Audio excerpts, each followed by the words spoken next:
अस्सलामुअलैकुम, आप देख रहे हैं प्रोग्राम एक पेज और मैं हूं फरवा वहीद। नाज़रीन, मौसम बदलने लगा है, हवा में खुनकी है, हिद्दत कम हो चली है और ठंडी हवा के झोंके चल पड़े हैं। मॉनसून की शिद्दत की वजह से होने वाली बारिशों से गर्मी का जोर टूट गया और सुकून महसूस होने लगा है और इसी के साथ सियासी मौसम भी बदलता दिखाई देता है।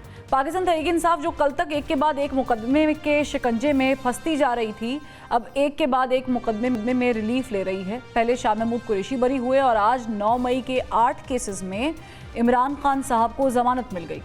कोर्ट ने प्रोसिक्यूटर से 2 सवाल पूछे कि लाहौर हाई कोर्ट का फैसला आपने पढ़ा होगा, क्या जमानत केस में हतमी फाइंडिंग दी जा सकती है। दूसरा सवाल ये कि साजिश के इल्ज़ाम पर इसी कोर्ट ने मुल्जिमान को जमानत दी, क्या तसलसल का उसूल इस केस पर अप्लाई नहीं करेगा। इन सवालों के बदले प्रोसिक्यूटर के साथ मौजूद जजेस की बहस हुई और नतीजे में इमरान खान साहब को जमानत मिल गई। माजी में मानी पाकिस्तान तहरीक इंसाफ को साइफर केस में 10 साल, तोशा खाना केस में 14 साल और गैर शरई निकाह केस में 7 साल सज़ा सुनाई गई थी, जो कि बादशाह अपीलों में ख़त्म हो गई। अब 9 मई केसेस में ज़मानत के बाद इमरान खान पर बड़े केसेस में अलकादर ट्रस्ट केस और तोशा खाना 2 बाकी है, जिससे महसूस ये होता है कि मुश्किल वक्त ख़त्म होने के तकरीबन करीब पहुंच गया है। पाकिस्तान तहरीक इंसाफ ने आज के अदालती फैसले को इंसाफ और कानून की फतह करार देते हुए फैसले का खैर मकदम किया। अब एक जानिब इमरान खान को रिलीफ मिल रहा है और दूसरी जानिब पाकिस्तान तहरीक इंसाफ क़यादत इमरान खान के फैसले मानने से इनकारी है। एहतजाज की कॉल हो, खैबर पख्तूनख्वा का बजट हो या फिर सेनेट इलेक्शन, हर मौके पर पीटीआई क़यादत ने बानी के फैसले पर अमल नहीं किया, जबकि अब अपोजिशन लीडर के लिए बानी की जानिब से महमूद खान अचकज़ई साहब का नाम आना, तो इस पर भी पाकिस्तान तहरीक इंसाफ की सियासी क़यादत ने सवाल उठा दिए हैं और बानी को इस फैसले पर नज़रसानी की दरख्वास्त करने का सोच लिया। जबकि ज़राए के मुताबिक पाकिस्तान तहरीक इंसाफ सियासी कमेटी की मीटिंग में सेक्रेटरी जनरल सलमान अकरम राजा से सख्त सवाल किए गए और वकील अली बुखारी से भी बाज़पुर्स की गई कि उन्हें बानी के पास अपोजिशन लीडर के नए नाम लेने के लिए किसने भेजा था। अब पीटीआई क़यादत आपस में उलझ चुकी है, सिर्फ कप्तान है जो डट के खड़ा है।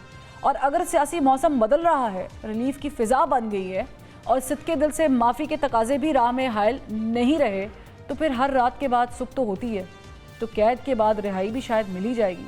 मौजूद सियासी सूरत हाल पर क्या ब्रेक थ्रू हो सकता है, बात करेंगे। हमारे साथ मौजूद है इंतहाई ज़बरदस्त जर्नलिस्ट का पैनल।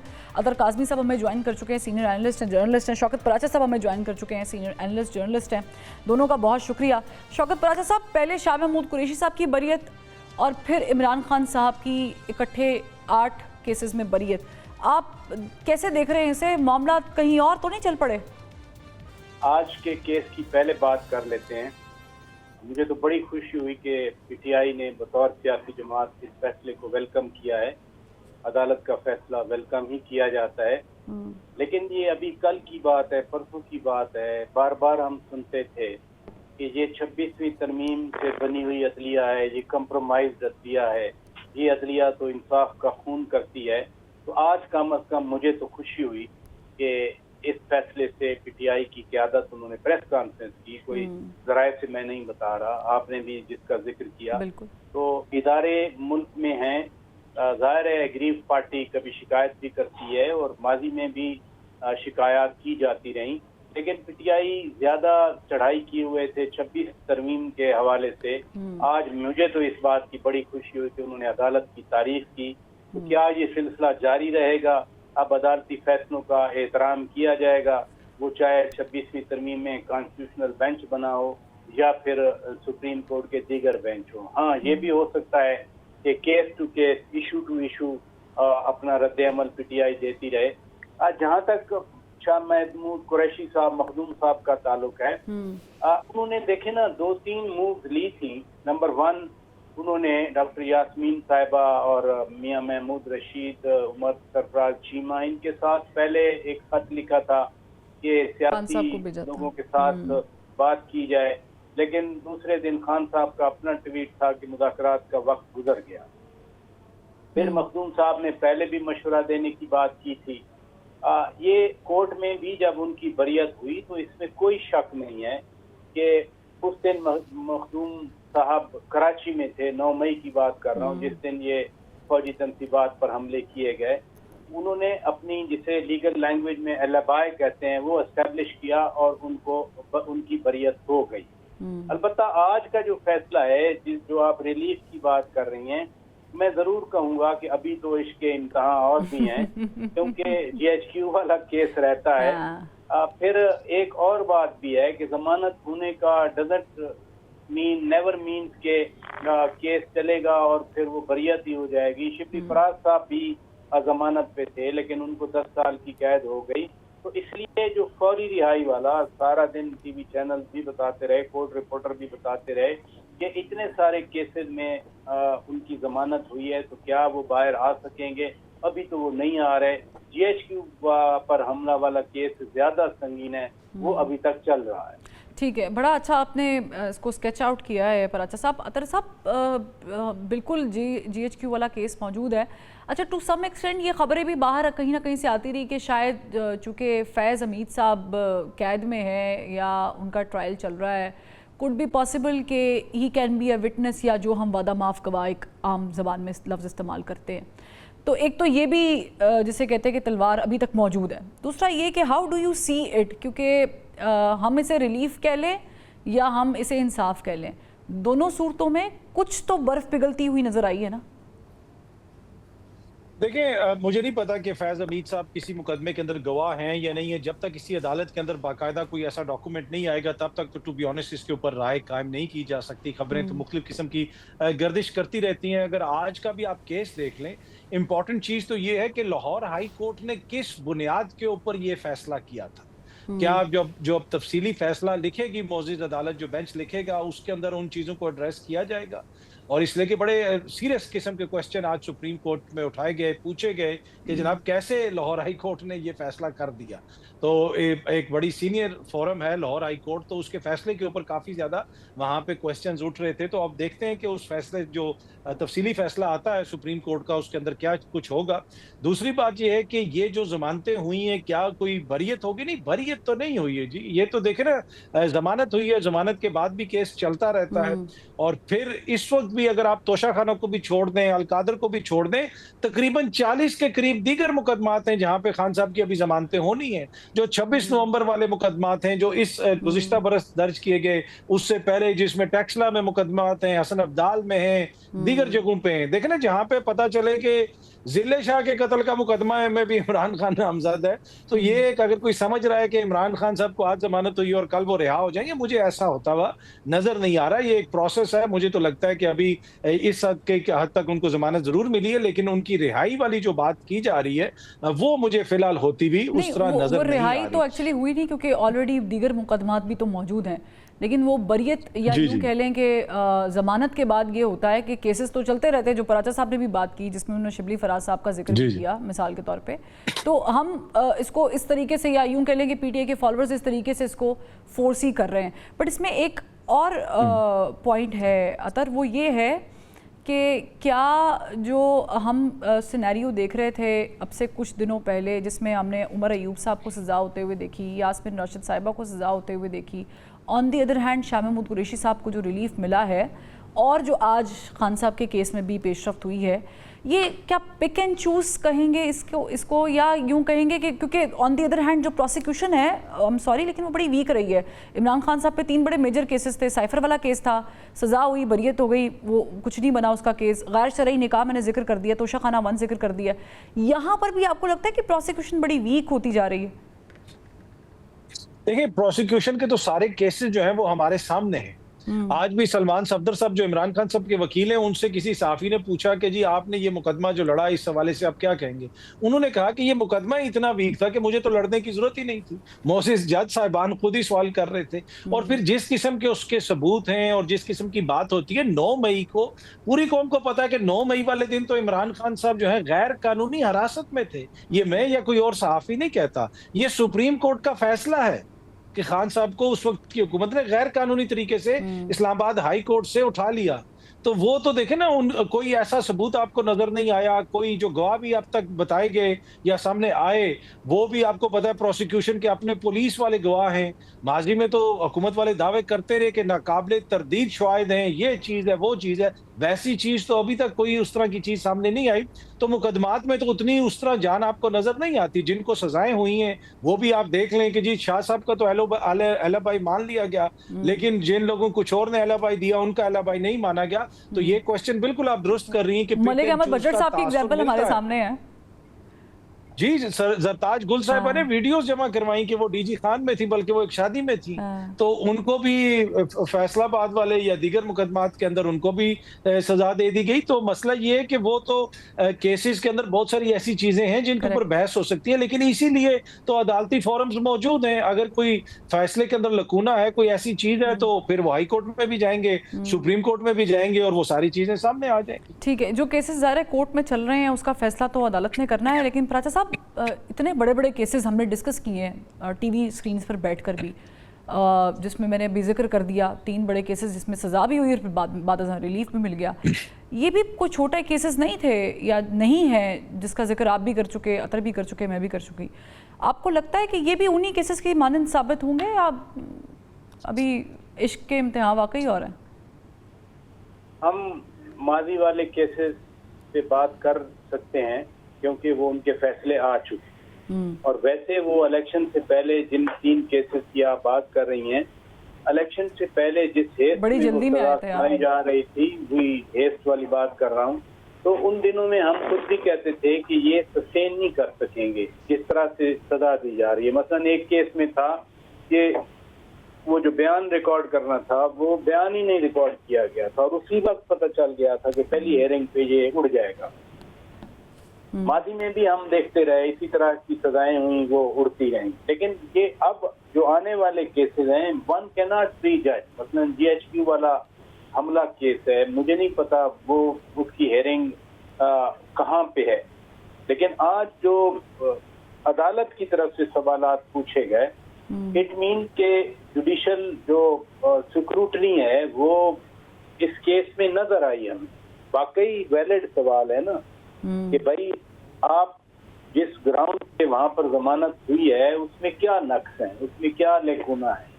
या फिर ये नहीं हो सकता ना कि अदालत एक ही कैटेगरी या एक ही तरह के केस में पहले किसी को जमानत दे दे, जो कि आज अदालत ने कहा। हम तो खैर मैं वहां नहीं था, मैंने भी ये सुना जो दिन में रिपोर्टिंग होती रही। तो मैं तो फिर कहूंगा कि अदालती अमल है, एक प्रोसेस है। आने वाले केसेस में मुझे नहीं पता क्या होगा, लेकिन केसेस तो जैसे ये केसेस 9 मई वाले संगीन थे, केसेस तो GHQ वाला भी, हमले वाला भी संगीन है, बाकी भी कुछ केसेस हैं, लेकिन वक्त के साथ अनफोल्ड होते रहेंगे। वो जो माफी वाली बात थी उस दिन भी बहुत सारे लोगों ने कमेंट किया, उन्होंने कहा कि इसका मतलब है कि आइन और कानून में कुछ नहीं है, अगर कोई माफी मांग ले तो उस पर सब कुछ माफ किया जा सकता है। आज DGI SPR की तरफ से उसका वजाहती बयान भी आ गया कि ऐसी कोई बात ही नहीं हुई। तो एक जो फिजा बनती है, may be some time we are carried. अच्छा, अब चूंकि आपने जिक्र कर भी लिया है, मैं बस वो जो DGI SPR ने जो वजाहती बयान दिया है उसकी सिर्फ एक लाइन चूँकि मैंने निकाल के रखी है, मैं चाहूँगी आप इसको थोड़ा सा मेरे लिए और देखने वालों के लिए डायसेक्ट कीजिएगा। DGI SPR ने कहा है कि फील्ड मार्शल सईद आसिम मुनीर ने किसी को इंटरव्यू नहीं दिया। अंडरस्टूड। फील्ड मार्शल की बातों को इंटरव्यू में ज़ाती मकासद के लिए इस्तेमाल किया गया। मैं कुछ और वो उसको डायसेक्ट कर रही हूँ, बताइएगा प्राचा साहब, ये सुन के आपको क्या समझ आई है, क्या महसूस हुआ है? नहीं, उसमें एक लाइन भी और भी है, उन्होंने माफी की कोई बात ही नहीं की। तो हमारी जितनी हेडलाइन थी या इवन हम अभी भी जो बात कर रहे थे वो तो माफी के कॉन्टेक्स्ट में वो उस पूरे सुहेल वड़ैच साहब के पूरे आर्टिकल में जो मेरे लिए भी ऑपरेटिव पार्ट था वो यही था कि सच्चे दिल से माफी मांगी जाए तो सियासी मसालियत हो सकती है। जब आज के इस बयान में वादे तौर पर कह दिया गया कि माफी की तो कोई बात ही नहीं है, तो फिर एट्रीब्यूट करना किसी भी बात को, या जो मीनिंग आप इनफैक्ट इन्फर करना चाह रही हैं कि ये बात तो हुई लेकिन इंटरव्यू नहीं हुआ, मेरा ख्याल है आप ये कहना चाह रही हैं। बिल्कुल। लेकिन ऐसे ही है ना, लेकिन वो माफी वाली बात भी उन्होंने क्लियर कर दी। अब एज अ जर्नलिस्ट मैं समझता हूँ कि जब कोई ऑन द रिकॉर्ड आकर क्लैरिफिकेशन कर दे बाय नेम क्लैरिफिकेशन कर दे। ये मैं ओवरऑल जो पॉलिटिकल इन्वायरमेंट है मैं उसके कॉन्टेक्स्ट में भी बात कर रहा हूँ। तो हम जर्नलिस्ट उसको फिर मान लिया करते हैं कि हाँ किसी ने आके सामने बैठ के ये बात कर दी है कि नहीं ऐसा नहीं है ऐसा है, उसको हम बतौर ऑथेंटिसिटी ऑफ द न्यूज हम मान लिया करते हैं। लिहाजा चूंकि लेटेस्ट ये है जो आज DGISPR ने बात की तो हम इसको मुसल्लमा तस्लीम करते हैं। ठीक, ये नहीं आपने बड़ा अच्छा इसको एक्सप्लेन किया है मेरे लिए भी और देखने वालों के लिए भी। लेकिन अतर बीइंग अ जर्नलिस्ट हम लोग बहुत सारे ऐसी ख़बरों के सिरे तक पहुंचते हैं जिनके शायद मैं और आप बैठ के हम डिस्कस ज़रूर कर सकते हैं लेकिन उसके सबूत मौजूद नहीं होते। तो बहुत सारी बातें ड्राइंग रूम्स की जर्नलिस्ट तक पहुंचती हैं, तमाम जर्नलिस्टों के ताल्लुकात भी होते हैं और असर रवाबित भी होते हैं। ये जो अभी एपिसोड हुआ है आप नहीं समझते इसको पहले दिन ही काउंटर कर लेना चाहिए था? 3-4 दिन का टाइम लगना ही नहीं चाहिए था? क्योंकि ये तो एक इशू बनता जा रहा था सिद्ध के दिल से माफ़ी वाला। देखिए बात तो आपकी भी इम्पोर्टेंट है। 16 अगस्त को ये गालिबन कॉलम सामने आया और सारी ये खबर सामने है और 16 अगस्त को उसी दिन जो है वो मैंने एक इंटरव्यू कह रहा हूँ अपना एक ब्लॉग किया और उस 16 अगस्त को ही मैंने बताया कि बेल्जियम में तो कोई 1-on-1 ना मुलाकात हुई है ना इंटरव्यू हुआ है। वहां पे मौजूद जो शख्सियात थी उनसे मेरी बातचीत हुई और उन्होंने मुझे बताया कि जी हमने भी तस्वीर खींची है और बहुत सारे लोगों ने तस्वीर खींची और गैर रस्मी बातचीत जरूर हुई, लोगों से मुख्तलिफ लोगों से वहां पे बातचीत हुई, लोगों ने तस्वीर खींची, लोगों ने क्वेश्चंस किए, आसिम मुनीर साहब ने वहां पे बातचीत की। तो वो तो मैंने तो उसी दिन वो चीज कह दी थी इसलिए कि मुझे जो उधर से वहां से बताया लोगों ने कि यहाँ पे कोई ऐसी चीज नहीं हुई है। बाकी ये है कि देखें वहां पे जो बातचीत हुई, सोहेल बड़ाइच साहब एक क्रेडिबल सहाफी हैं, सीनियर सहाफी हैं, उन्होंने उससे क्या पता किसी चीज से किसी गुफ्तगू से कोई अंदाजा लगाया हो और फिर हो सकता है कि वो उन्होंने अपना एक ख्याल वहां पे जाहिर किया हो कि जनाब ये मेरी एडवाइस ये है कि ये ऐसा आपको कर लेना चाहिए। तो बाकी देखें ना अब फौज का तो रद्द अमल आ गया। अगर कोई ये कह रहा है कि जी फौज ये कह रही है कि इमरान खान माफी मांग लें तो फिर उसमें तो मैं DGISPR साहब की राय को ज्यादा मोतबर जानूंगा। फौज के नुमाइंदे तो वो है ना, फौज की तरफ से तो वो जो बात करेंगे तो वो उसको आपको मोतबर मानना पड़ेगा और उन्होंने तो वाज़ेह अल्फाज में कह दिया कि ऐसी कोई बात नहीं है, ये एक लीगल केस है, जब तक अदालतों में चलेगा वहां पे जो फैसला होगा उसी के मुताबिक चीजें आगे बढ़ेंगी। ठीक, हमें वैसे तो जहांगीर जदून साहब ने भी ज्वाइन किया है, मारे कानून है लेकिन एक ब्रेक का कहा जा रहा है। ब्रेक से जब वापस आते हैं तो फिर जहांगीर जदून साहब के सामने भी जो लीगल क्वेश्चंस हैं जो दिमाग में आ रहे हैं और जो उभर रहे हैं उस पर बात करेंगे। Welcome back. ब्रेक पे जाने से पहले अतर काज़मी साहब और शौकत प्राचा साहब से हम गुफ्तगू कर रहे थे जो कॉलम के लिखने के बाद वाली एक्सप्लेनेशन DGISPR साहब ने दी है, नाम बाकायदा लेकर सोहेल बड़ाइच साहब का, उस पर डिस्कशन कर रहे थे। लेकिन चूँकि हमें जहांगीर जदून साहब ज्वाइन कर चुके हैं तो उनसे जहांगीर जदून साहब मुझे बताइएगा कि ये जो अभी आज की अदालती कार्रवाई और 8 केसेस में ज़मानत मिलना, उससे पहले मैं अपने सहाफ़ियों से भी पूछ चुकी हूँ जो पैनल में बैठे हैं कि पहले भी शाह महमूद कुरैशी साहब का भी केस हमारे सामने है, बट उसी तरह से सिमिलर केस हमारे पास मलिक अहमद बचड़ साहब का भी है जो मौके पर मौजूद नहीं थे लेकिन एफिलिएशन पे ये कोर्ट की एक्चुअली फैसले में लिखा हुआ है, एफिलिएशन पर उनको सज़ा हो गई। ये इसको हम क्या नाम, वो कहते हैं इस प्यार को मैं क्या नाम दूँ, इसको हम क्या नाम दें? बहुत शुक्रिया। देखें अभी ये जितने भी केस हैं 9 मई वाले, ये एक तो कुछ के ट्रायल मुकम्मल हो चुके हैं और कुछ जो है अभी सब्जुडिस हैं, कई जो है वो फौजी अदालतों में चले हैं, कई जो है एंटी टेररिज्म कोर्ट में चले हैं। देखें ये एक तो 9 मई को एक क्रॉस द बोर्ड हर शख्स ने कंडेम किया है कि इस तरह की वायलेंस जो है न सिर्फ किसी फौजी तनसीबात बल्कि प्राइवेट प्रॉपर्टी की भी अगेंस्ट नहीं होनी चाहिए।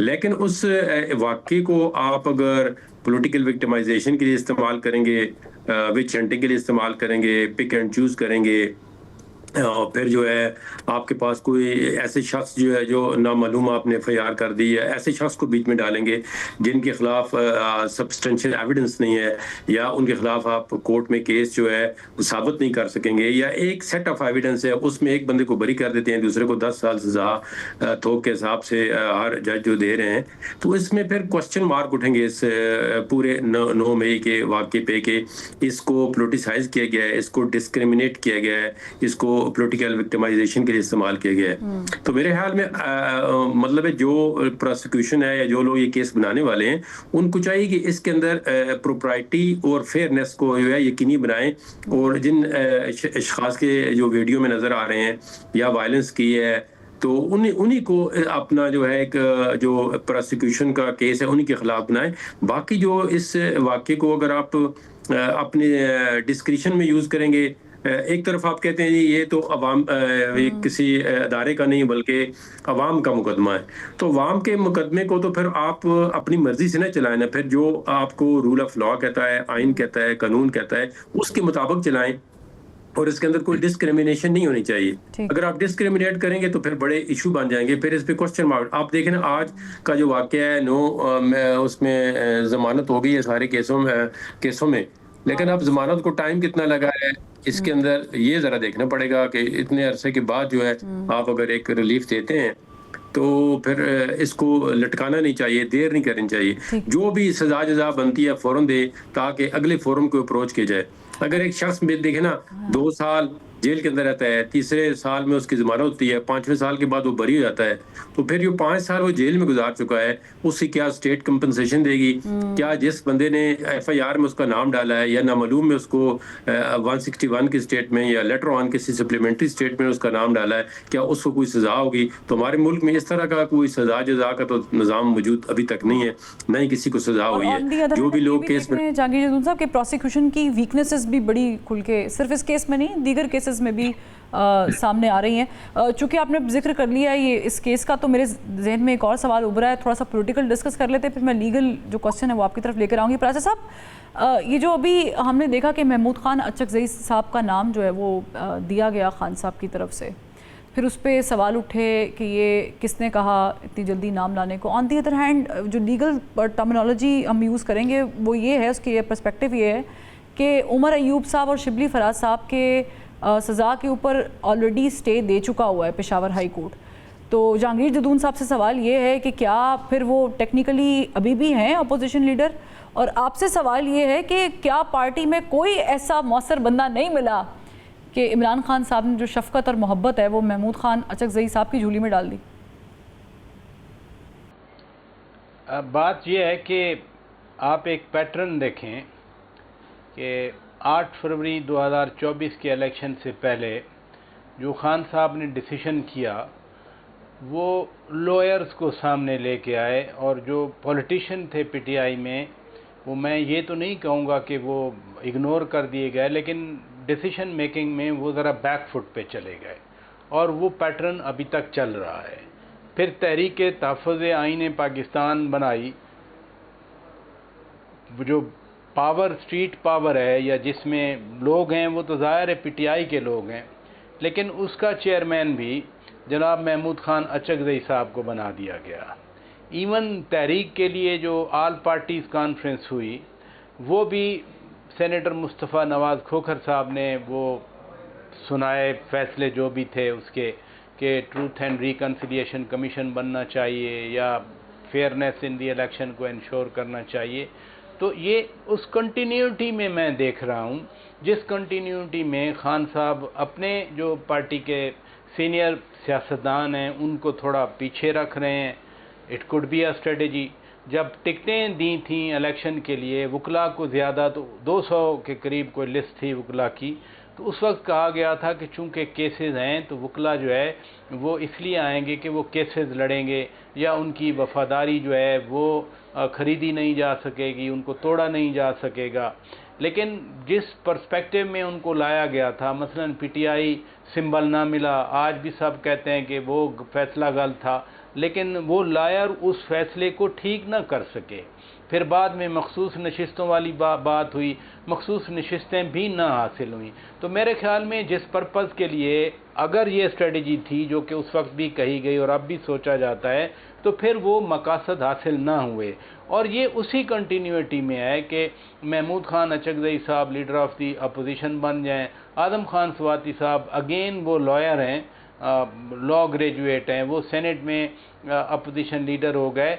तो इसका एक और भी पहलू निकलता है। इट मीन्स के PTI ने जो सवाल आप जदून साहब से अभी पूछेंगी कि अभी वो कोर्ट प्रोसीजर्स को एग्जॉस्ट किए बगैर इन प्लेस कर दिया लोगों को। मसलन अब अगर कल को मुकम्मल रिलीफ मिलता है उमर अयूब खान साहब को, तो पीटीआई ये नहीं कह सकेगी कि मेहरबानी करें हमारा बंदा आ गया है तो अब आप अपोजिशन लीडर की सीट छोड़ दें, या शिबली फराज साहब को अगर ये वापस आ जाते हैं वो, और इट्स हाईली पॉसिबल, ये माजी में होता रहा है, ये कोई नई बात नहीं है।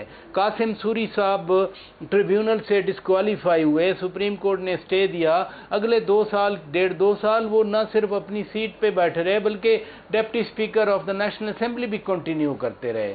तो अब अगर फ़र्ज़ किया, हाइपोथेटिकल एक बात है जो कि माजी में हुई है कि शिबली फराज साहब वापस रेस्टोर होते हैं as a senator of Pakistan, तो क्या फिर आजम खान स्वाति साहब से कहा जाएगा कि मेहरबानी करें आप या तुसी पीछे हट जाओ या इन्होंने पीछे हटन दो? आई थिंक ये बड़ा वैलिड पॉइंट है।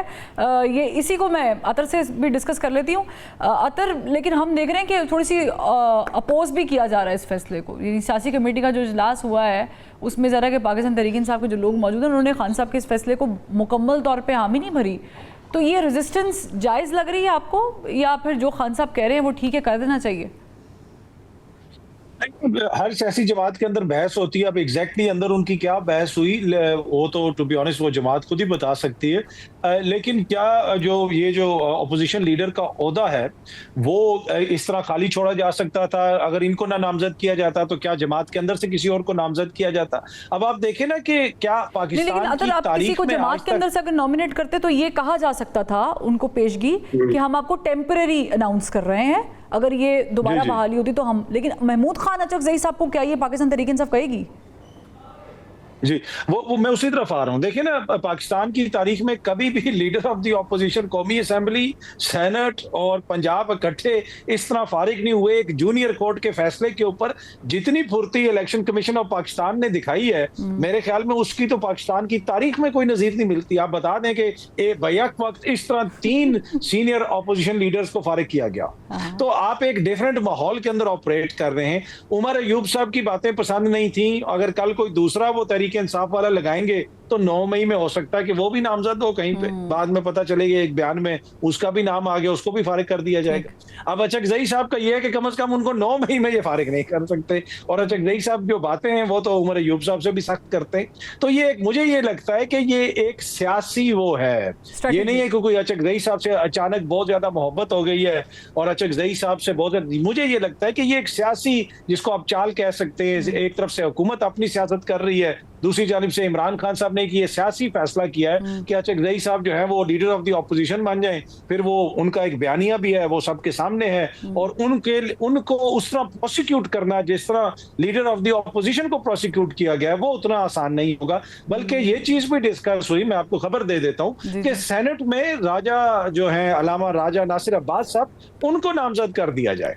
अच्छा, उनको लीडर ऑफ द ऑपोजिशन बना दिया जाए। अच्छा, और उनको बना दिया जाए। और जिस तरह की ये मैंने तो नहीं दिया, कम से कम इतना मैं आपको बता सकता हूँ, पर मैं सिर्फ ये आपको खबर शेयर कर सकता हूँ कि ये जनाब ये चीज भी जो है ना, ये चीज भी ज़ेरे बहस नहीं, और इसमें भी कोई दो राय नहीं कि अचकज़ई साहब के नाम के जिसने भी मशवरा दिया ना वो बड़ा डेढ़ शाना कहते हैं मुझे स्लैंग में, कि बहुत सियाना है जिसने कहा कि पार्टी को ज़रा पीछे कर दें। उन्होंने कहा जी इनको कम से कम 9 मई के मुकदमात में तो वो नहीं डाल सकेंगे, बाकी जो मर्जी कर लें। नहीं, वो तो नहीं डाल सकेंगे, लेकिन पार्टी जो है वो तो बिल्कुल ही पीछे, वो मरवत साहब एक लफ्ज इस्तेमाल कर चुके हैं, वो मैं करना नहीं चाहती हूँ। तो नहीं, पार्टी तो देखें, पार्टी इस वक्त इमरान खान साहब की जात है और पार्टी को भी पता है, लेकिन पार्टी के अंदर अचकज़ई साहब की नामजदगी के हवाले से तहफ़्फ़ुज़ात का इजहार किया गया। कोयटा तक से कॉलें आई कि जनाब ये क्या कर दिया गया, वो क्या कर दिया गया। पर मुझे ये लगता है कि ये एक सियासी फैसला है और उसको सियासत की वजह से किया गया है, कोई इसमें और चीज उस तरह इन्वॉल्व नहीं है। बाकी जो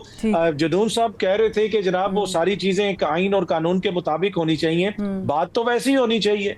मसला ये ना कि अगर हर चीज आइन और कानून के मुताबिक चल रही हो तो फिर हम बहुत सारी चीजों को, अचकज़ई साहब की नामजदगी, दीगर चीजों को भी डिस्कस कर सकते हैं। मैं ये चाहूंगी कि इस पे जो कानून कहता है ना, नहीं, मैं एक छोटा सा कमेंट कर दूं। जदून साहब जब आपके वकील थे उस वक्त इनको पता है कि कितना आइन यहाँ पे फॉलो किया जा रहा था और कितना कानून फॉलो किया जा रहा था। जदून साहब तो जो है गवाह इन सारी चीजों के, तो इनको सही पता कह है रहे हैं। कि जब हालात यहाँ पे तब्दील होते हैं तो बहुत कुछ हो जाता है। तो अभी वो सारी चीजों के तनाजुर में आपको चीजों को देखना पड़ेगा। बिल्कुल सही कह रहे हैं। मुझे एक ब्रेक का कहा जा रहा है, एक ब्रेक लेते हैं फिर वापस आते हैं। वेलकम बैक नाज़रीन। जहांगीर जदून साहब, आप भी जरा थोड़ी सी रहनुमाई फरमा दें इससे कि क्या बनेगा उमर अयूब साहब और शिबली फराज साहब के जो केस पे स्टे हुआ है और फिर यहाँ पे नॉमिनेशन भी हो गई है।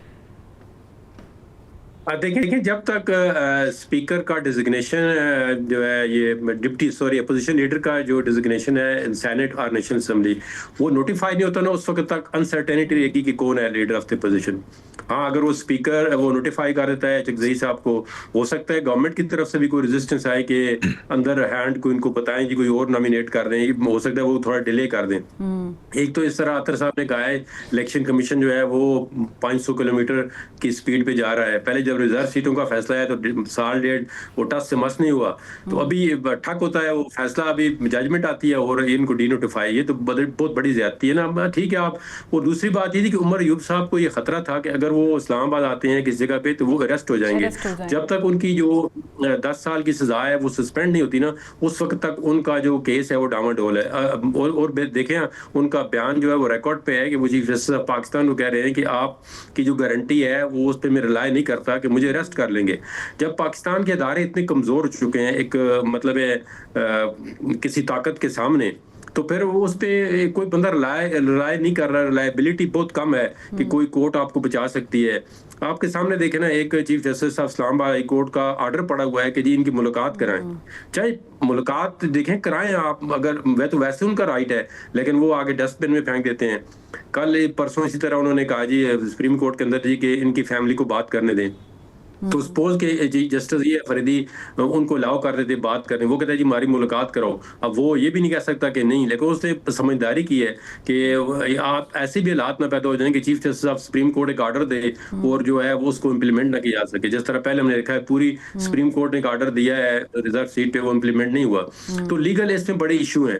तो अगर लीडर ऑफ द अपोजिशन जो है उसकी ये सिक्योरिटी नहीं है। वैसे आप देखें मेरे जाती राय है, इस पार्लियामेंट की बिल्कुल कोई जो है ना वुकत नहीं रही है, इसकी कोई सैंक्टिटी कोई सॉवरेनिटी नहीं है। लीडर ऑफ द अपोजिशन देखे ना, जब अडाला जेल को जाते हैं, एमएनए के सामने करेंगे या सिटिंग मिनिस्टर के सामने करेंगे तो वो आपको इसके फजाइल बताएंगे। मैं लाइव कर रहा हूँ, मेरे साथ देखे ना हाँ, कितनी दो सीनियर बंदे बैठे हुए मीडिया से, आप बता नहीं उसकी रीजन देखे ना, लीडर ऑफ द अपोजिशन जो है एक बहुत बड़ी पार्टी को रिप्रेजेंट करता है, उसको एक पुलिस चौकी का हवलदार या एक कांस्टेबल या एक हेड कांस्टेबल गिरबान से पकड़ सादा मलबूस कपड़ों में आके ताले लगा देना या लोगों को गिरफ्तार करना है। बहुत सारे क्वेश्चन आप बिल्कुल सही पॉइंट आउट कर रहे हैं। मैं तो वो अजरा मज़ाक एक बात जुमला मैंने कहा था अतर लास्टली, उसमें अब फिर उस जिस मुल्क की पार्लियामेंट का लीडर ऑफ द अपोजिशन जो है एक पुलिस का हवलदार उसको उठा के चौकी के अंदर कर दे पुलिस के, और ये आप अरेस्ट है, आप जो मर्जी कर ले। तो ये इस मुल्क के अंदर क्या निजाम, आप पार्लियामेंट के साथ बहुत बड़ा मजाक है, डेमोक्रेसी के साथ या आप कहते हैं पार्लियामेंट्री सिस्टम के साथ। अब आप अगर कोई बंदा जिसकी लाठी है उसकी भैंस है, ये बचपन में हमने पढ़ा था उर्दू की किसी कायदे में, और वो हम इम्प्लीमेंट होता वो भी जहांगीर जदून साहब देख रहे हैं। लाठी भी जो है ना किसी सांप के लिए इस्तेमाल करे ना, अब जो बंदा जो है लाठी चूंटी के लिए इस्तेमाल करेगा तो वो ठीक नहीं है ना, उसकी बीन इस्तेमाल होती है और वो बीन अच्छी इस्तेमाल हो रही है। अतर काज़मी साहब मुझे बताइएगा कि ये जो प्रोपोर्शनैलिटी पे काम करें। जी बिल्कुल दुरुस्त फरमा रहे हैं आप। अतर काज़मी साहब, ये जो एक्सटेंशन वाले मामले पे राना सनाउल्लाह साहब ने बयान दिया है कि किसी भी नोटिफिकेशन की ज़रूरत नहीं है, बहुत सारी चीज़ें हमें इस बयान के बाद क्लियर हो गई हैं। नवंबर इज़ अराउंड द कॉर्नर, आप कैसे देख रहे हैं चीज़ें? देखिए जो एक्सटेंशन वाले बयान तो देखे ना, हुकूमत ने तो बिल्कुल वाजे कर दिया है कि उसमें तरमीम होगी, और ये तो वैसे भी वो तरमीम का हिस्सा बन गई है वो चीज़। अब बाकी तो ये इस पे लीगल राय तो ऑब्वियसली वजीर कानून या हुकूमत जो भी सोच रही है वही देंगे। बाकी आगे चीजें किस तरफ जा रही हैं देखें ना, अब 27वीं तरमीम की बात हो रही है, लेकिन वो जो और नए सूबों की बात उसमें लिखा हुआ है कि एज पर कैबिनेट अप्रूवल, मतलब जाहिर है कि वो हम पहले से बता रहे हैं कि वो तो अप्रूवल है ही, लेकिन लिखा हुआ है वो तो क्या कैबिनेट, वो तो देखिए ना, कैबिनेट ने ही अप्रूव करना है, और कैबिनेट आपको पता है बड़े इंडिपेंडेंटली, बड़े फियर्सली अपनी इंडिपेंडेंस को वो गार्ड करती है। तो कैबिनेट जो फैसला करेगी वो फैसला हो जाएगा। तो वो तो उस पे तो मुझे कोई जो है वो शक नहीं है। वैसे अभी वो आपने बीन का जिक्र किया, इस वक्त अगर आइन और कानून की बात करना, ये बुनियादी तौर पे भैंस के आगे बीन बजाने वाली बात है, सांप के आगे बीन नहीं बज रहा यहाँ पे। अभी अगर हम जितना मर्जी बीन बजाते रहे तो हुकूमत जो है वो उसने, और जो भी निजाम है वो जिस तरह चल रहा है उसने उसी तरह चलना है।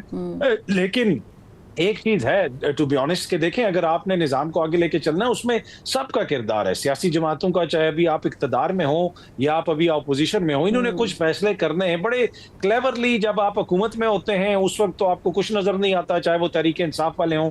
अगर आज एक्सटेंशन की बात हो रही है तो जनरल बाजवा साहब की भी तो बात हुई थी ना, उस वक्त तहरीक इंसाफ का क्या था रवैया? उस वक्त तो तहरीक इंसाफ जो है बड़ा फियर्सली उसको गार्ड करती थी कि नहीं जनाब, ये जमहूरियत के तसलसल के लिए बड़ी, मतलब कि जमहूरियत के तसलसल के लिए ये चीज बहुत ज्यादा जरूरी है। तो आप उस वक्त आपका मौक़िफ़ कुछ और हो, अभी आपका मौक़िफ़ कुछ और हो। लेकिन मुझे ये लगता है कि जो एक 27वीं तरमीम की बात हो रही है वो बड़ी इंपॉर्टेंट है, और उसमें नए सूबों की बात हो रही है।